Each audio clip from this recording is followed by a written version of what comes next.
Well,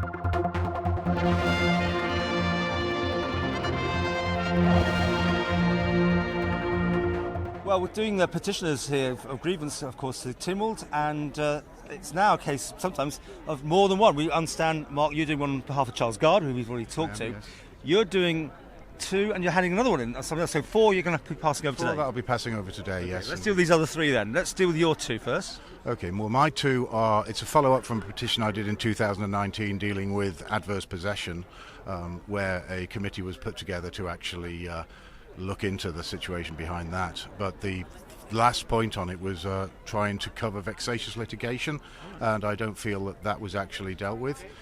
So I'm actually putting a petition in today detailing the same as I detailed in 2019 regarding vexatious litigation and how we need legislation on the Isle of Man to ensure that vexatious litigation and everything that surrounds it can't happen. There's an awful lot of it happening here.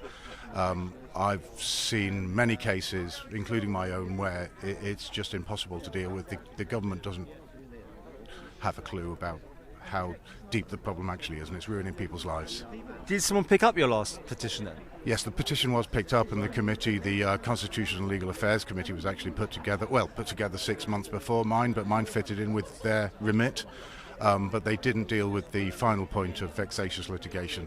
It's actually questionable whether they dealt with the rest of it to the satisfaction that I require, and we're waiting for a report from Lord Garnier to be released, which I believe now is going to be in October. Funnily enough, I did actually get a letter about that yesterday, so I think the timing is interesting that I should get a letter from Lord Garnier saying he's expecting it to be released to the public in October.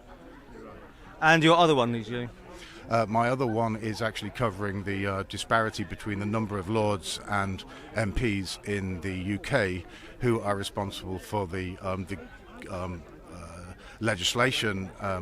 It's become apparent that the weight of the law on the Isle of Man is as heavy as the weight of the law.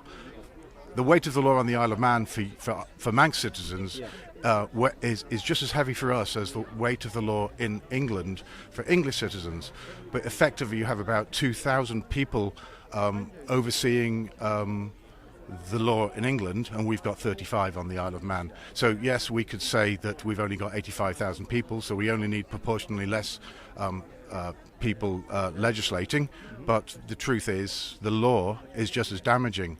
So if we can't have up to 2,000 people actually checking our law properly instead of the 8 that are in the Legislative Council and let's say the 24 or so that are MPs, that are MHKs on the island, then we need to be looking elsewhere for some more guidance on making sure our laws are actually complete and correct and suitable for the 21st century. Good luck with that one as well. And this final one you're doing for somebody else? Yes, I have another colleague called Graham Jones who used to work for who was employed, as far as I understand, by Tynwald to actually look into where they may have deficiencies in their systems. As far as I understand it, he exposed so many deficiencies in their systems that they've sidelined him and, for one reason or another, tried to remove him from. They have removed him from employment, and he's very, very upset about that. So he has been obviously trying to get unfair dismissal and many other complex arguments that he has, and he is definitely being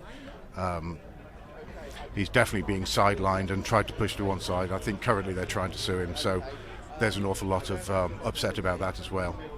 So. Well, you've been busy handing all these over. You know how it works. At least that's one thing you know before, which helps, I think, to get it in the right terminology, doesn't it? Well, my opinion is it doesn't work. As far as I'm concerned, all of this is just theatre. I think Tynwald now is theatre, just to make the public think that they actually have some control over what's going on. There's absolutely no doubt that the politicians have no control over the civil service.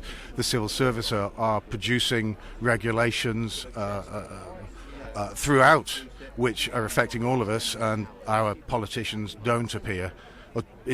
I think if you read Charles's petition, you'll understand that more, that we have no control. This is theatre, and if you have a review done, everything is pushed into the long grass all of the time, and people need to start realising now that when they're proud Manxmen, that we've lost the Isle of Man, because we've over-regulated ourselves, and I think Rome is burning.